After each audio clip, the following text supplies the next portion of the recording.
Bismillahirrahmanirrahim. Bab jaulah. Jaulah adalah tulang punggung dakwah, dan dakwah adalah tulang punggung agama. Sesuatu tanpa tulang punggung tak akan bisa berdiri tegak. Dakwah adalah semua amal jaulah. Sebagaimana sholat gerakannya berbeda-beda, mulai dari jaulah umumi, khususi, usuli, ta'limi, dan tashkili. Apabila jaulah diterima oleh Allah Subhanahu wa Ta'ala, maka amal dakwah kita juga akan diterima. Jika dakwah diterima, maka doa-doa pun akan diterima. Jika doa diterima, maka hidayah akan tersebar. Sejauh mana menyempurnakan jaulah, maka sejauh itu pula Allah akan berikan hidayah. Jaulah dilakukan oleh seluruh anbiya alaihissalatu wassalam. Rasulullah SAW sendiri sering berjaulah di kota Taif pada musim haji, di Mina, dan di mana saja, kota Makkah.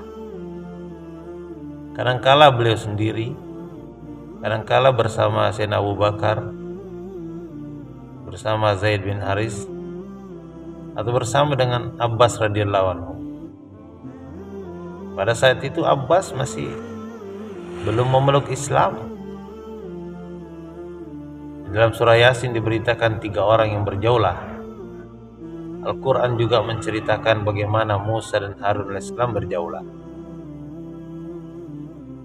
Jaulah adalah berkeliling, sebagaimana kelilingnya Rasulullah SAW dan para sahabat radhiyallahu anhum, dari kampung ke kampung, dari lorong ke lorong, dari rumah ke rumah, mengajak orang-orang untuk taat kepada Allah dan Rasulnya. Tak ada bayan tanpa jaulah. Dan seluruh nabi yang diutus sebanyak 124.000 nabi dan 313 rasul, semuanya berkeliling untuk berdakwah. Rasulullah SAW sendiri menyebarkan agama dari rumah ke rumah di kota Makkah, sehingga diriwayatkan seandainya telapak kaki Rasulullah SAW diberi tinta merah, maka akan merahlah semua jalanan di kota itu. Tak ada satupun jalanan yang tidak dilalui oleh Rasulullah SAW. Rumah paman beliau sendiri, yaitu Abu Jahal, tidak bosan didatangi, walaupun berkali-kali ditolak. Ketika Fatimah radhiyallahu anha sangat sedih melihat keadaan Rasulullah SAW kembalinya dari berjaulah dengan kulit yang menghitam terbakar matahari dan pakaian yang kusam, maka Rasulullah SAW bersabda, "Wahai Fatimah, jangan engkau bersedih. Sesungguhnya Allah Subhanahu wa Ta'ala telah mengutus ayahmu dengan satu hal yang tidak akan tersisa satu rumah pun di muka bumi ini, baik di kota maupun di desa, melainkan Allah Subhanahu wa Ta'ala akan memasukkan ke dalamnya kemuliaan atau kehinaan. Kemuliaan apabila mereka menerima, dan kehinaan apabila mereka menolak. Sehingga agama ini akan tersebar sebagaimana tersebarnya malam." Hadis riwayat Tabrani dan kitab Kanzul Ummat. Nabi Nuh alaihissalam ketika berjaulah dilempari batu oleh kaumnya, hingga batu-batu itu menimbun dirinya. Kemudian datang malaikat mengeluarkannya dan diperintahkan lagi dan lagi untuk berjaulah. Tercantum dalam sejarah bahwa Rasulullah SAW hanya 2 kali mengumpulkan orang banyak di tempat terbuka untuk melakukan tabligh akbar, yaitu ketika di Jabal Battah, ketika baru kembali dari Sidratul Muntaha menerima perintah sholat dalam peristiwa Isra Mi'raj, yang pada saat itu dibubarkan oleh Abu Lahab.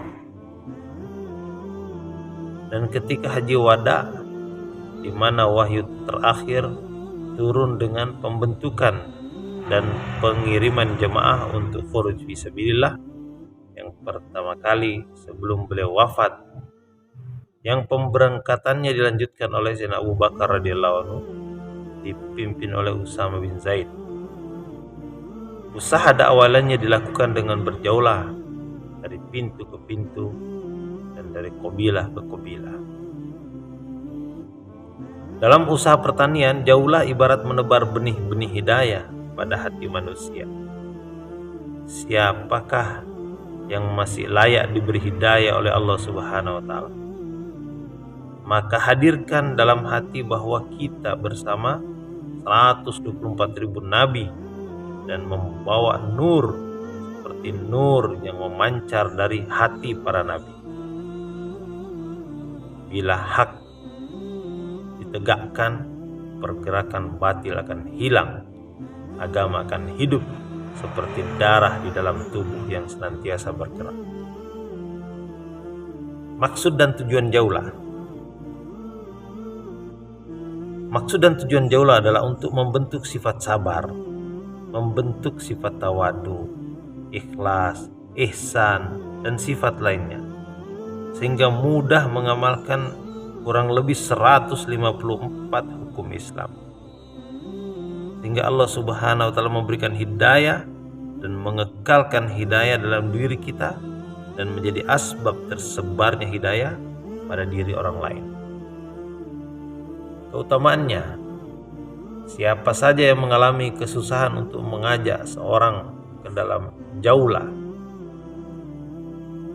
maka Allah Subhanahu wa taala akan memudahkan langkahnya masuk surga. Setiap langkah kaki akan mengangkat derajatnya 700 kali di sisi Allah Subhanahu wa taala dan akan menggugurkan dosa-dosanya. Para malaikat dan seluruh makhluk, baik yang di darat, di laut, dan di angkasa, memohonkan ampunan bagi orang yang berjaulah. Para malaikat merendahkan sayapnya untuk dilalui, dan debu-debu yang menempel akan menjadi tameng asap api neraka.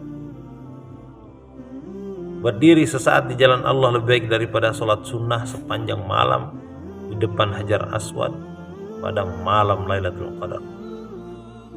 Barang siapa yang terluka di jalan Allah atau tertimpa musibah, maka sesungguhnya dia akan dibangkitkan dengan darah yang masih menetes seperti keadaannya pada waktu ia terluka, dan warna darahnya seperti za'faron yang harumnya seperti kasturi. Kelompok jaulah terbagi dua, yaitu kelompok yang berada di dalam masjid. Satu, zakirin, tugasnya berzikir dengan khusyuk dan berdoa hingga meneteskan air mata, dan baru berhenti apabila jamaah yang dari luar telah kembali. Kedua, mukarrar, tugasnya mengulang-ulang pembicaraan iman dan amal soleh. Ketiga, mustami, pendengar, tawajuh mendengar pembicaraan takrir. Keempat, istiqbal, yakni resepsionis, menyambut datangnya orang ke masjid, lalu mempersiapkan duduk dalam majelis takrir, menunggu dengan penuh kerisauan dan fikir kepada saudaranya yang belum datang ke masjid. Kelompok yang di luar masjid. Satu, dalil, bagi penunjuk jalan. Sebaiknya dalil adalah warga setempat untuk menunjukkan mana rumah non-muslim, mana rumah ulama, umara, dan ahli masjid atau orang yang belum sholat di masjid. Dalil ini lebih dahulu masuk surga 500 tahun. Dua, mutakallim, sebagai juru bicara, menyambung lidah Rasulullah SAW. Tiga, makmur, tugasnya berzikir dalam hati, tidak berbicara,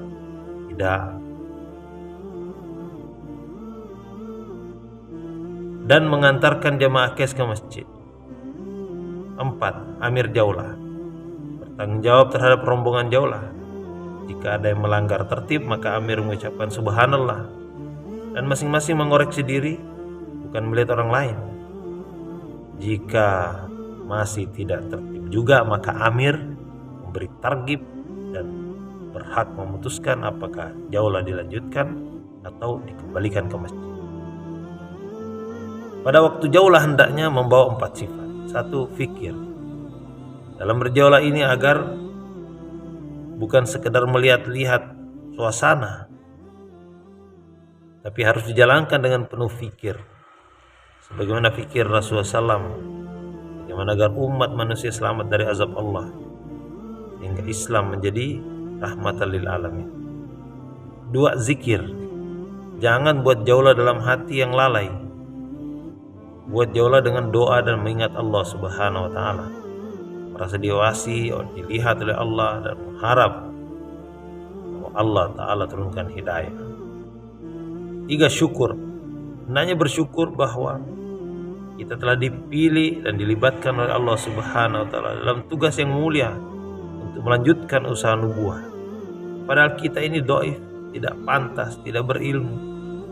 Sesungguhnya kita ini tidak pantas melakukan usaha yang mulia ini, karena usaha para nabi dan rasul. 4. Sabar. Hendaknya memahami bahwa segala usaha ke arah perbaikan pasti ada rintangan. Iblis dan sekutu-sekutunya tidak akan pernah berhenti sampai kiamat untuk menghalangi. Tidak semua orang faham akan amalan ini, kecuali orang-orang yang diberi hidayah oleh Allah Subhanahu wa taala. Oleh sebab itu kita akan bertemu dengan orang-orang yang memiliki sifat seperti Abu Bakar, langsung menyambut baik, menerima dan ikut ambil bagian dalam usaha ini. Jamaah kes.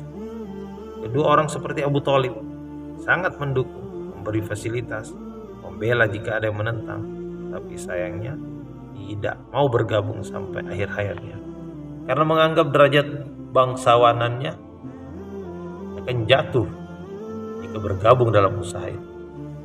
Ketiga, orang seperti Abu Sufyan masih enggan dan malu. Nanti ketika orang-orang berbondong-bondong memeluk Islam, baru dia bergabung. Itu setelah Fathul Makkah. Keempat, orang seperti Abu Jahal menentang keras, berusaha selalu menghalangi dengan berbagai cara, kapanpun dan dimanapun, serta dalam situasi dan kondisi apapun. Diriwayatkan bahwa Rasulullah pernah bersabda, Fir'aun di kalangan umatku lebih kejam dan lebih sombong daripada Fir'aun di zaman Nabi Musa AS. Fir'aun ketika akan meninggal ingin bertaubat, tapi Abu Jahal ketika akan dipenggal kepalanya, dia masih sempat memohon, jangan penggal sebatas leherku, tapi penggallah di bawahnya, agar kaumku mengetahui aku adalah pembesar mereka. Kerja dakwah adalah kerja yang paling banyak memberikan nasihat, sehingga setan dan kawan-kawannya tak akan berhenti menghalangi. Hal ini adalah sunnatullah, sebagaimana Allah Subhanahu wa taala menurunkan hujan ke bumi. Ada yang suka, ada yang tidak suka. Para petani akan bergembira karena tanaman akan mendapat siraman air. Di sebaliknya, petani yang sedang menjemur padi kurang senang karena jemurannya tidak kering. Rasulullah SAW yang berakhlak mulia juga tetap diuji dengan hal-hal yang tidak menyenangkan dalam amal dakwah ini, dan tetap bergerak walaupun kaum kufar, musyrikun, munafikun dan fasikin tidak suka. Huwallazi arsala rasulahu bil huda wa dinil haq liyudhhirahu 'ala dini kullihi walau karihal musyrikun. Dialah yang mengutus rasulnya dengan membawa petunjuk dan agama yang benar agar dia memenangkannya di atas segala agama-agama meskipun orang-orang musyrik itu benci. Quran surah As-Saff ayat 9. Para nabi dan rasul terdahulu pun mengalaminya. Allah Ta'ala berfirman, wa kadzalika ja'alna likulli nabiyyin aduwwan minal mujrimina wa kafaa bi rabbika hadiyan wa nasira. Dan seperti itulah telah kami adakan bagi tiap-tiap nabi, musuh dari kalangan orang-orang yang berdosa, dan cukuplah Rohmu menjadi pemberi petunjuk dan penolong. Quran Surah Al-Furqan ayat 31. Sebelum berjaulah seluruh rombongan dipersiapkan adab-adab jaulah. Disampaikan setelah selesai pembagian tugas agar masing-masing memahami adab-adabnya. Di antara adalah: 1. Berdoa, mohon hidayah di tempat terbuka. 2. Disunahkan berjalan sebelah kanan dengan menundukkan pandangan, seolah mencari barang yang hilang, karena pandangan akan menyebabkan rusaknya amalan ini, sehingga menghalangi turunnya hidayah. Ketika jauhlah kita menundukkan pandangan, maka akan mudah mengamalkan Al-Quran. Bila kita tidak menundukkan pandangan, tidak akan dapat mengamalkan Al-Quran. Bahkan hafalan ayat-ayat Al-Quran akan hilang. Memandang yang halal diperbolehkan, tapi bisa mentashkil hati untuk menginginkan barang tersebut.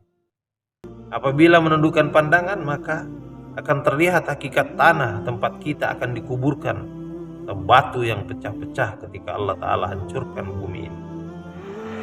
Dalil dan mutakallim berada di depan dan amir di belakang. Hindari berdiri di depan pintu rumah. Pintu adalah aurat rumah.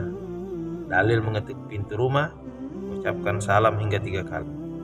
Jika tidak ada jawaban, maka jemaah meninggalkan rumah itu dengan prasangka baik. Apabila tuan rumah berada di tempat, maka mutakallim yang berbicara, dan semua anggota rombongan mendengarkan pembicaraan mutakallim dan risau bagaimana Allah Subhanahu wa Ta'ala memudahkan langkah tuan rumah menuju masjid. Mutakallim menyampaikan maksud dan tujuan silaturahim, memberikan tergib mengenai kebesaran Allah dan alam akhirat, serta pentingnya iman dan amal soleh. Kemudian taskil ke masjid. Pembicaraan tidak panjang seperti bayan, tidak pendek seperti iklan, sesuai dengan kapasitas orang yang dijumpai. Pembicaraan tidak mesti seragam. 3. Jauhlah ditangguhkan sebelum waktu azan. Amir memberi targib bahwa jauhlah ini akan dilanjutkan sampai anak cucu kelak. Dan perbanyak istighfar, sebab banyak melanggar tertib, belum mampu menunaikan hak-hak sesama muslim. 4. Jauhlah dilakukan sebelum waktu sholat maghrib atau sesuai dengan kondisi masyarakat setempat. Apabila masyarakat rata-rata berada pada malam hari di rumah, maka jauhlah dilakukan ba'da maghrib dan bayannya ba'da isya, yakni di antara 2 waktu sholat. Semoga Allah beri kepahaman, insyaallah.